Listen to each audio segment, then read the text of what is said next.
And we're back, y'all. Thank you for watching today. Go ahead and hit that like button, my peep out.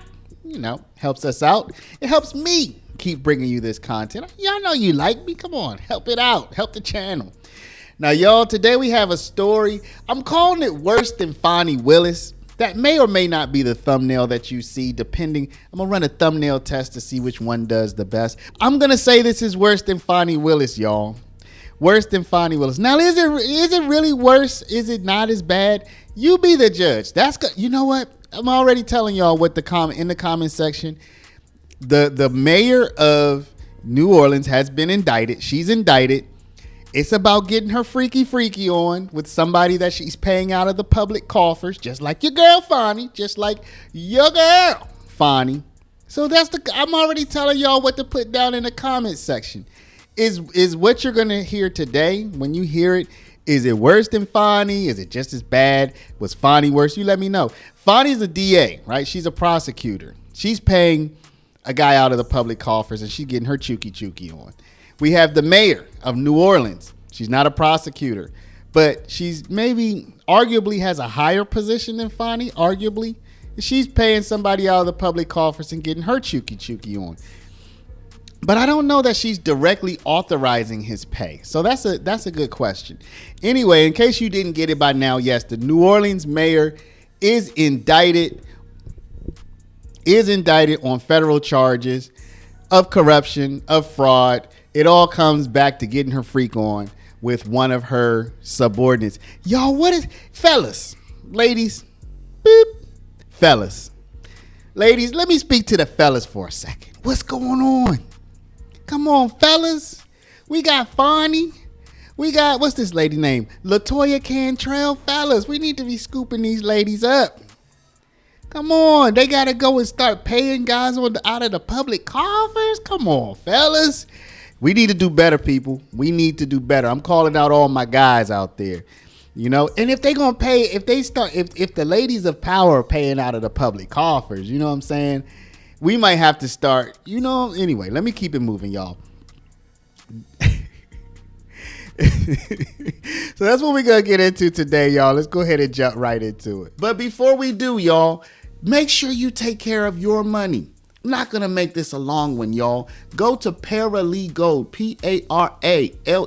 PARALEGOLD.com, or call 844-651-8334, 844-651-8334. If you have $50,000 to $100,000 or more in your retirement, protected from inflation, protected from monetary debasement, you're about to retire. Make sure your money's still there and it's still worth something by investing at least some of it in gold. Talk to our partners at Augusta Precious Metals. Go click the link now, get the free information, and protect your precious retirement. Which he had been working or claiming time as the mayor's bodyguard when in fact federal prosecutors were alleging that he had a personal relationship with the mayor. It was noteworthy at the time that the mayor had not been indicted in that case. This could imply that now she has been added in somehow and into that alleged conspiracy. Right. We'll see which format, if any, they use, whether or not she's going to be named, if she is named, if there are other defendants possibly named with her and Vappy. So let's just wait and see what the indictment says. Well, I was going to say, Joe, I think it's important to point out we do not know the specifics yet of what is in this federal indictment. Just to kind of explain how this all works, a federal grand jury made up of about 16 to 23 people from the 13 parishes surrounding Lake Pontchartrain. They have been meeting for months going over evidence in this case. They took a vote today and they decided to return this federal indictment. What happens then is the grand jurors, they actually leave the courtroom and the foreperson goes with federal prosecutors to the magistrate judge. That is what is happening right now as we speak, and we are learning that this indictment has been handed up. A little bit later is when we will get a copy of the indictment to find out what exactly is in there, what are the charges. It'll lay out some of the details of this case. What are some of the charges that the mayor and Vappy, who was already indicted in July of last year, but again named today in this indictment, what some of the charges are that they face. Here it says, New Orleans Mayor LaToya Cantrell indicted by federal grand jury following lengthy corruptions investigation.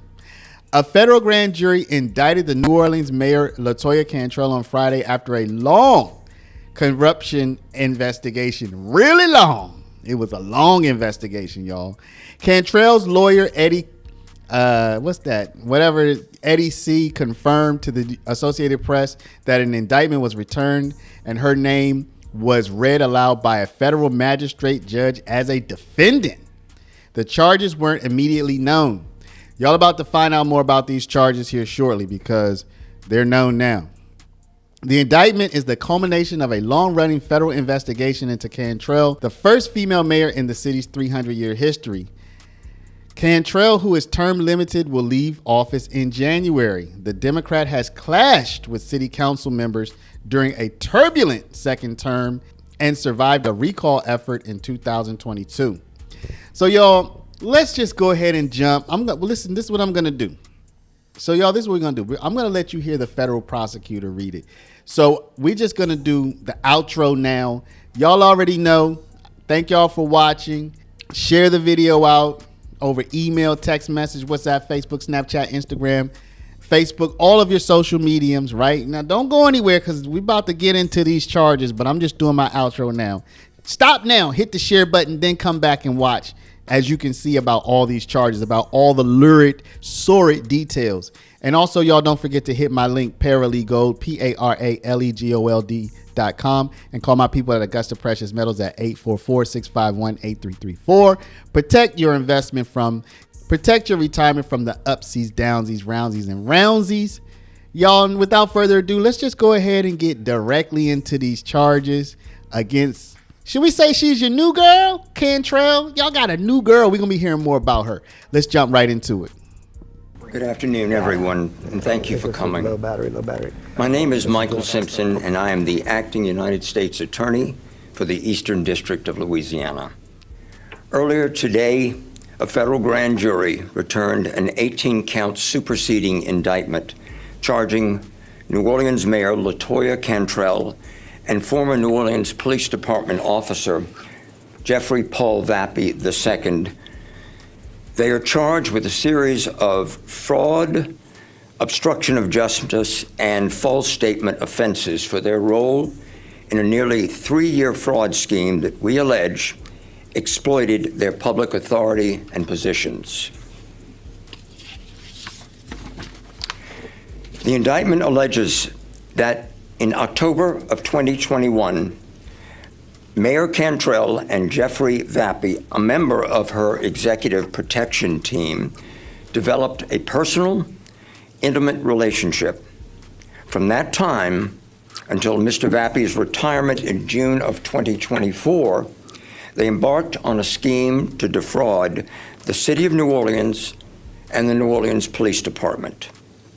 By exploiting Vappy's job and Cantrell's authority as mayor to have the city and the New Orleans Police Department pay Vappy's salary and expenses during the times that Vappy claimed to be on duty, but when he was actually engaged in personal activities, usually with Ms. Cantrell, but sometimes alone at the Pentalba apartment.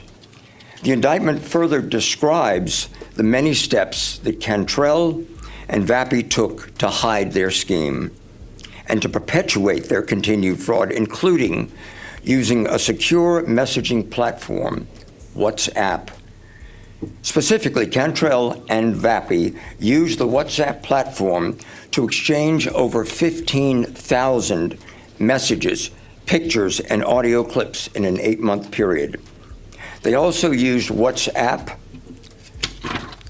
to intimidate subordinates, to harass a citizen, to lie to colleagues and associates, to delete evidence, to make false statements to FBI agents, to give the government an affidavit signed under oath that contained numerous false statements, and ultimately to commit perjury before a federal grand jury, all for the purpose of distracting and impeding inquiries and investigations into their activities, including a federal grand jury investigation.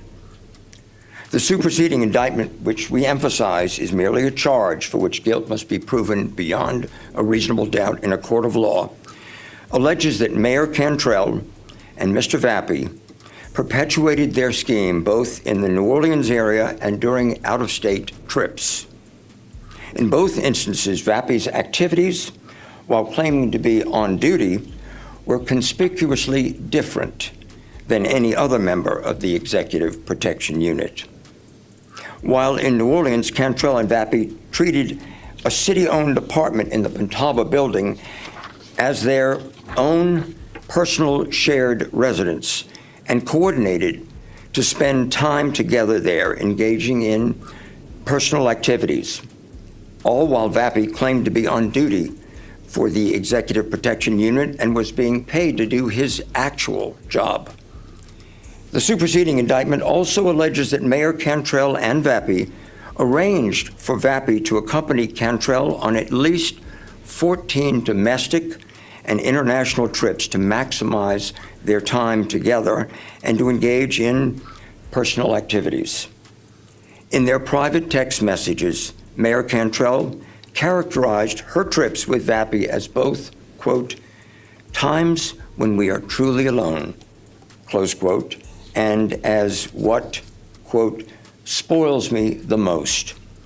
These trips included a trip to San Francisco, which Vappy and Cantrell decided to extend for an extra day so that they could visit a series of Napa Valley wineries. While Vappy was wine tasting on April the 9th, 2022, he claimed to be working and was in fact paid for working a 15-hour day.